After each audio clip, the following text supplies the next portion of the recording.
That's the one. Britain and Australia have long since enjoyed a symbiotic relationship when creating stars. Why do you think Barry Humphries was able to use his comedy persona to cross over to the UK audience? In the era which saw the likes of Clive James, Jermaine Greer, and Bill Kerr, why do you think this generation enjoyed so much international success? I think in Barry Humphries' case, it was good timing. He had a sort of irreverent sense of humour that was popular among a group of British comedians at that time who were on the verge of going on to great things.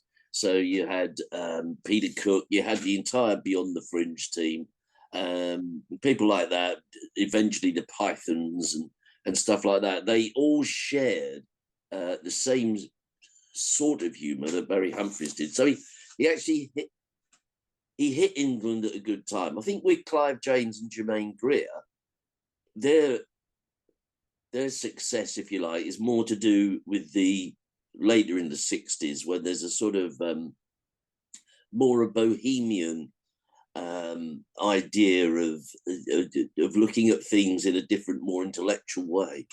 I think with Barry Humphries, he was slightly earlier on the curve, and he was, as I say, he just appealed to the right bunch of people that were upcoming in the UK. Pantomime dames have long since been a vital staple of British culture, but in what ways did Barry Humphries transform the art of drag into something three-dimensional? I think what Barry Humphries is he's a gifted impressionist, and the fact that that Edna Everage was a woman, it's just like with his other characters, Celeste Patterson, Sandy Stone, and other characters that he invented en route. They were just characters he inhabited. I don't think he's part of a long tradition of drag, as it were. He's more his character comedy. It just so happened that one of his most popular characters was a woman. So although I think in some ways he does some aspects of Dame Edna, the grandness, the overblown dresses, and that does fit into a history of drag, but that's not essentially what Edna was. I mean, she may have developed into some of those accoutrements, but essentially at the time he just invented a sort of ghastly version of an Every Woman Australia. Arriving in the West End at the beginning of the satirical boom of the late 50s, early 60s, alongside legendary figures like Peter Cook, Jonathan Miller, and Alan Bennett, how do you think this offered Barry's career Barry's act a harder satirical edge? I think people like Peter Cook recognise a kindred spirit with Barry Humphries. Peter Cook obviously used him at the Establishment Club, and I think Barry Humphries was naturally had a satirical bend. I think if you look at his characters, what he's trying to say, he's quite acerbic. His humour is quite acidic. It's harder edge. It's not a middle of the road comedy at all. And I think that was. I don't think he had to develop much. I think he arrived pretty much fully developed. If you looked at his cartoon strips for Private Eye, they are pretty extreme. You know, they're already cutting edge and quite biting. So I don't think he had much to learn from what was happening over here. I think he was already pretty well formed. This led to the 1973 film The Adventures of Barry Mackenzie, alongside some of the cream of British comedy. Although not a classic, how do you think being associated with figures like Peter Cook and Spike Milligan helped to raise his own comedy profile? Although it's not a classic, the film, you're absolutely right. It does have its moments. It is of its time. He has created a horrible character in the Barry Crocker plays in that film, and I think the people he gets to be in it, people like Milligan, that's in recognition of the fact they were on the same comedy page, and sort of unafraid to go into bad taste humor, because a lot of it is bad taste. It's social satire rather than political satire, but it's I don't think you should read too much in the fact that the comedy establishment the comedy establishment brought much to him. I think it's like the other way around. As I say, I think he was fully formed, and they just recognised that he was one of them. Mm. In 1980, Dame Edna was chosen to launch what would become an ITV institution. Why do you think she was the perfect candidate to be considered as the first ever subject of an audience with? One of Barry Humphries' great strengths, especially when he was in the guise of Dame Edna, was his extraordinary ability to think on his feet. He's incredibly quickly, and also to come up with comedic scenario ideas that would meander a long way from where he started. But like Peter Cook, he would always find a funny angle, a good punchline. He could talk himself into a comedic position, no matter how extreme the story got.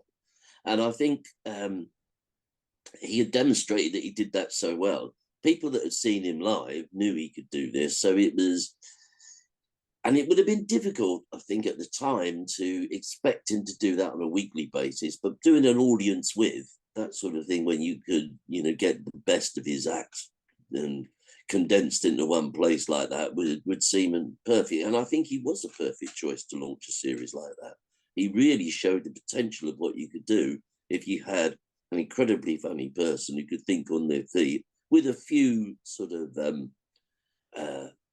if you like, they knew the questions they were going to get, so they could prepare a little, but it could still, it played to their strengths very well. Yeah. Throughout the decades, Dame Edna became a popular character on the chat show circuit. In what ways do you think that helped to move the chat show format on and pave the way for character comedy to thrive? I think Barry Humphries, especially in the Edna Everage character, is one of the pioneers of actually creating a character that can say outrageous things, that can go into areas where you might not. If you look at the Mrs. Merton show later, there's quite a bit of the Barry Humphries idea in that she, coming from a perfectly friendly, genuine angle, can actually ask very searching questions. And so I think there was an element of that sort of spoofs chat show there, when, which can, there's many versions since then, including, the At Home with the Kumars and stuff like that. There's many versions of that when you've invented a character, but you bring the people on board as if they're on a chat show. And I think all the people on those shows are sort of told to behave as if the character's real. They're not meant to play the comedic game with them. They're meant to see it as a straight chat show. And the humiliation that they get is I think is accepted. It's part of being part of the gang. Not only did she dominate the chat show circuit, but in 1992, Dame Edna turned the tables and, together with her all-female audience, presented the ITV chat show Dame Edna's Neighbourhood Watch. How do you think a show like that paved the way for similar formats like the Mrs. Merton show and Ali G's show, where celebrities would opt into an alternative reality? I think Dame Edna and Barry Humphries wasn't the first to do that. But I think Barry Humphries had experimented with those ideas much earlier on. Even in the 50s and early 60s, he was already moving into spoofing television and spoofing formats.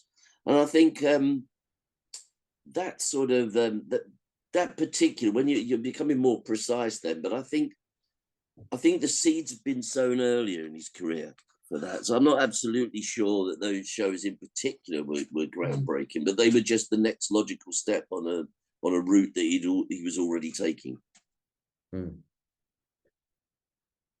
Sir Les Patterson was the other of Humphrey's greatest alter egos, which arguably was the antithesis of Edna. In what way was this a device for Barry to deliver hard-hitting stand-up in a way that Edna would never? I think it was clever of Barry Humphries to ensure that Dame Edna and Sir Les Patterson hated each other. Although, they may have thought they were the antithesis of each other. Actually, they're two sides of the same coin, because they're quite horrible characters, horrible larger than life characters who have very little regard for the people around them. I think obviously the great comedic part of Sir Les Patterson, he's a cultural attaché for Australia. So in one character, you've got the great satirical brick with which to bash all of one part of Australian society. And Humphries, I think, was very aware of the failings in certain parts of the Australian psyche, or as he saw it, the casual sexism and racism and disregard for their fellow man, and that which he saw in some people, and which he concentrated in the awful Les Patterson. Last question: what's Barry Humphries' legacy? Humphries, I hope, is going to be remembered as a true giant in the comedic field. The fact is that the character he created, Dame Edna, is such a recognizable person in her own right. It's almost, like when I was working on doing something about some of the greatest female comedians we've had, I was halfway through putting Dame Edna in it before realizing, of course, that was probably disingenuous. But she's such a recognizable real life character, and I think part of his skill is he was able to inhabit these characters in a way that when you did see him as himself, Barry Humphries, it was almost impossible to think that he was these characters. It was that different.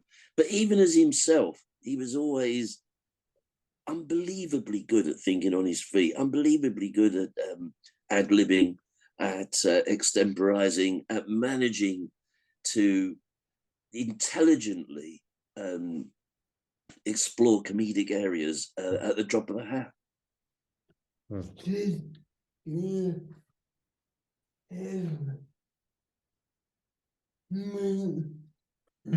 Josh asked, did you ever get a chance to meet? Yeah. I've been in the same room as him a couple of times, and I think, yes, I have shook his hand, but I've never managed to sit down and have a conversation with him, which would have been nice. I was a big fan. We've had lots of people come through the doors of the BFI over the years, so I was happy about that. Yeah, but no, never to meet him properly or go to lunch with him or something would have been lovely. Yeah. Yeah.